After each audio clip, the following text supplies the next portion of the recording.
যুদ্ধবিরতির মধ্যেও যুক্তরাষ্ট্র ইরানের পাল্টাপাল্টি হামলার ঘটনা ঘটেছে।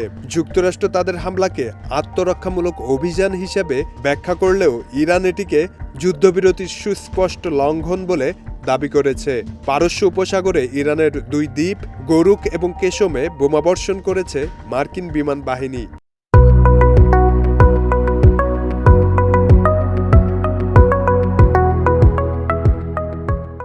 সামাজিক যোগাযোগ মাধ্যম এক্সে পোস্ট করা এক বার্তায় এ তথ্য জানিয়েছে মার্কিন প্রতিরক্ষা বাহিনীর কেন্দ্রীয় কমান্ড সেন্টকম।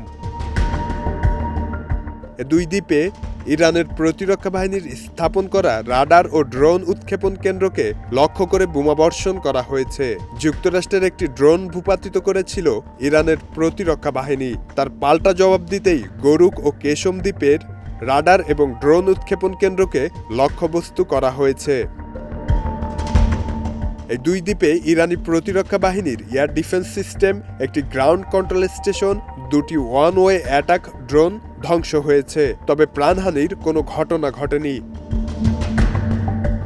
এদিকে ইরানের বিপ্লবী গার্ড বাহিনী আইআরজিসি বলেছে একটি বিমান ঘাঁটিতে হামলা চালানো হয়েছে। এই বিমান ঘাঁটিটি ব্যবহার করে শিরিক দ্বীপের একটি টেলিযোগাযোগ টাওয়ারে হামলা চালিয়েছিল যুক্তরাষ্ট্র।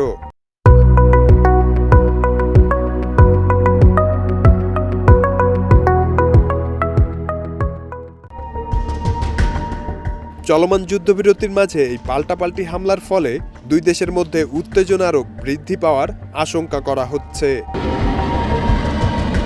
শব্দনীল, দেশ রূপান্তর।